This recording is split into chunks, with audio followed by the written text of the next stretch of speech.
আসসালামু আলাইকুম। বাংলা সংবাদে সবাইকে স্বাগত জানাচ্ছি। আমি চিন্তিয়া হক। শুরুতেই সংবাদ শিরোনাম। বড় বড় সমাবেশ করে জাতির কাছে ভুল বার্তা পৌঁছাবেন না, বলছেন মির্জা আব্বাস।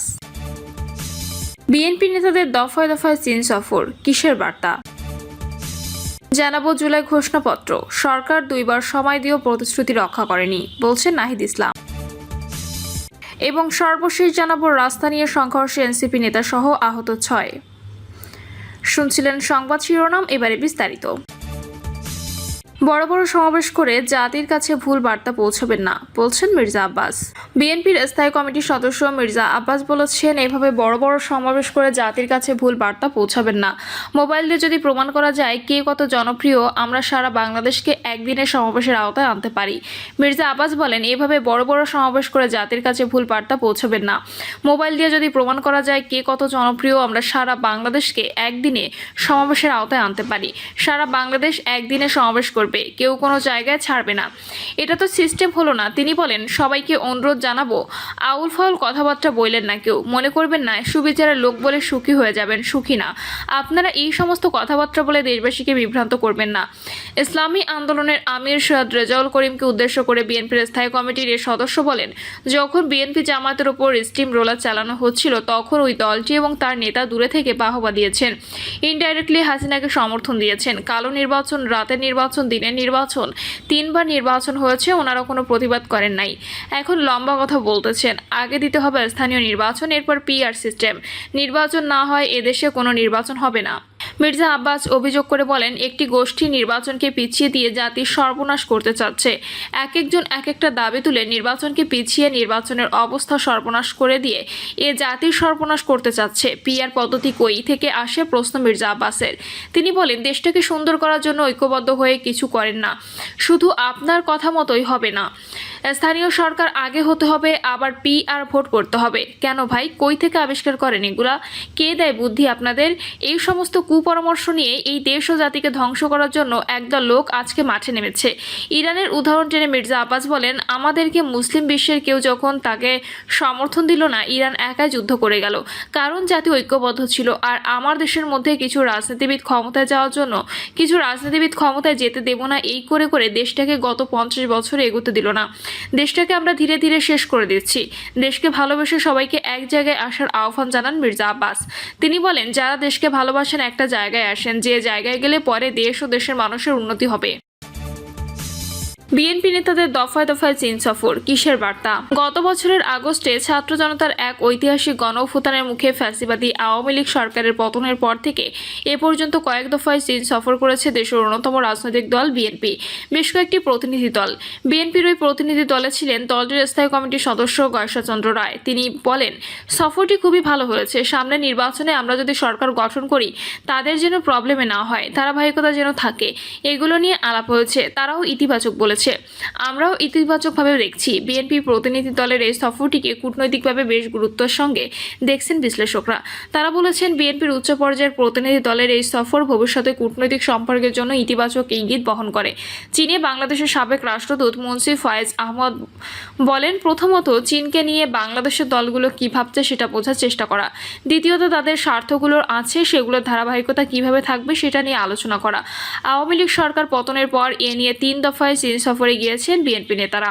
চলতি বছরের ফেব্রুয়ারিতে বিএনপি জাতীয় স্থায়ী কমিটির সদস্য আব্দুল মঈন খানের নেতৃত্বে বিএনপি ও মিত্র রাজনৈতিক দলের একটি প্রতিনিধি দল চীন সফর করে। এর আগে গত বছর অর্থাৎ 2024 সালের নভেম্বরে দলের ভাইস চেয়ারম্যান আসাদুজ্জামান খান রিপনের নেতৃত্বে চীন সফরে যায় বিএনপির একটি প্রতিনিধি দল। অবশ্য আওয়ামী লীগের পতন হওয়ার পর বিএনপি ছাড়াও জামায়াত ও আরও কয়েকটি রাজনৈতিক দলের নেতারাও চীন সফর করেছে। বিশ্লেষকরা বলছেন, এসব সফরে শুধু কৌশলগত আলোচনায় নয়, বরং বিএনপি চীনের সঙ্গে নিজেদের রাজনৈতিক যোগাযোগ আরও দৃঢ় করতে চেয়েছে। গত 22 জুন চীনের কমিউনিস্ট পার্টির আমন্ত্রণে বিএনপি মহাসচিবের নেতৃত্বে একটি উচ্চ পর্যায়ের প্রতিনিধি দল চীন সফরে যায়। এই সফরে আরও ছিলেন দলের স্থায়ী কমিটির সদস্য মির্জা আব্বাস, গয়েশ্বরচন্দ্র রায়, সেলিমা রহমান, বিএনপি চেয়ারপারসন উপদেষ্টা কাউন্সিলের সদস্য সহ 10 জন সদস্য। বিএনপি প্রতিনিধি দলের সদস্যরা চীনের পররাষ্ট্র বিষয়ক উপমন্ত্রী স্থান ওয়েইডিয়ং, কমিউনিস্ট পার্টির আন্তর্জাতিক বিভাগের মন্ত্রী লিউ জিয়ানচাও এবং ন্যাশনাল পিপলস কংগ্রেসের স্ট্যান্ডিং কমিটির ভাইস চেয়ারম্যান লি হংঝং এর সঙ্গে বৈঠক করেন। সফর শেষে শুক্রবার রাতে ঢাকায় ফিরে বিএনপি মহাসচিব মির্জা ফখরুল সাংবাদিকদের বলেছেন, চীন সফরে দেশটির সঙ্গে বিএনপির সম্পর্ক আরও শক্তিশালী হয়েছে। তিনি বলেন, এই সফরটি ছিল রাজনৈতিক। চীনে আমাদের সফর অত্যন্ত সফল হয়েছে। কমিউনিস্ট পার্টির পলিট ব্যুরোর সঙ্গে অত্যন্ত ফলপ্রসূ ও সফল বৈঠক হয়েছে। পার্টি টু পার্টি সম্পর্ক আরও নিবিড় ও শক্তিশালী হয়েছে। শুধু কৌশলগত আলোচনায় নয়, বরং বিএনপি ও চীনের সঙ্গে নিজেদের রাজনৈতিক যোগাযোগ আরও দৃঢ় করার উদ্যোগ নিয়েছেন দেখছে বিএনপির স্থায়ী কমিটির সদস্য গয়েশ্বরচন্দ্র রায় বলেন, এখানে আমাদের চেয়ে চীনের আগ্রহই বেশি, কারণ বাংলাদেশে চীনের ব্যবসা রয়েছে, সেটা তারা অব্যাহত রাখতে চায়, উন্নয়ন সহযোগ হিসেবে কাজ করতে চায়। তিনি বলেন, এই সফরে চীনা কমিউনিস্ট পার্টির পলিট ব্যুরোর ডিসিপ্লিনারি কমিটির চেয়ারম্যানের সঙ্গে গ্রেট হলে মিটিং হয়েছে। গ্রেট হলে মিটিং সাধারণত হয় রাষ্ট্রপ্রধান ও সরকার প্রধানদের সঙ্গে। সুতরাং বুঝতে হবে যে এখান থেকে আমাদের গুরুত্ব কম দেয়নি। দলটি বলছে, চীন বাংলাদেশের উন্নয়ন সহযোগী। আগামীতে নির্বাচনের মাধ্যমে যদি বিএনপি ক্ষমতায় আসে, তাহলে উন্নয়নমূলক কাজের ধারাবাহিকতা থাকে, সেটিও চীনের একটি অন্যতম উদ্দেশ্য। গত 1.5 দশকেরও বেশি সময় ধরে বাংলাদেশের রাষ্ট্র ক্ষমতায় ছিল আওয়ামী লীগ। এই সময় বাংলাদেশের সঙ্গে চীনের অর্থনৈতিক ও ব্যবসায়িক সম্পর্ক ছিল বেশ ইতিবাচক।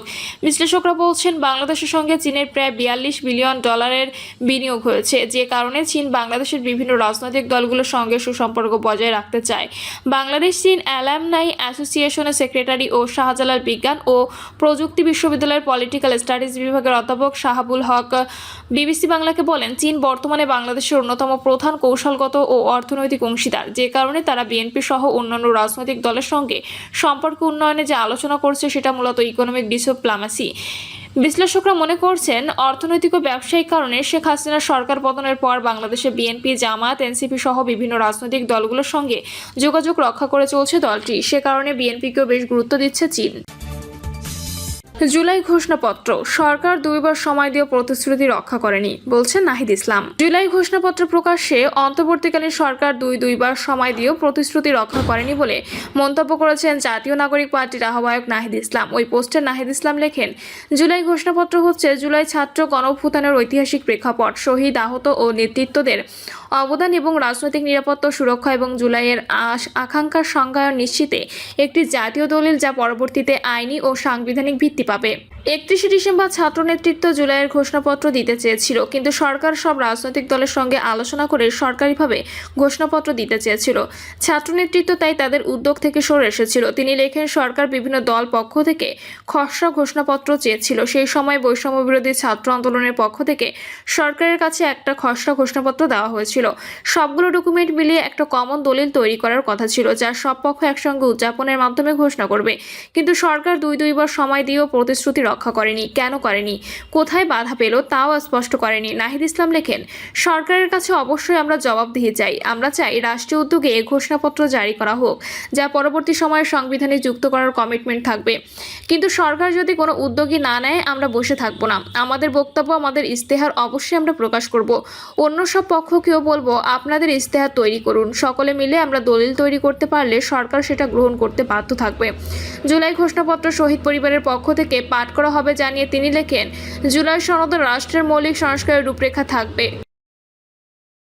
প্রিয় দর্শক, এই ছিল এখনকার সর্বশেষ সংবাদ। আপডেট সব সংবাদ পেতে চ্যানেলটি সাবস্ক্রাইব করে বেল আইকনটি ক্লিক করে রাখুন।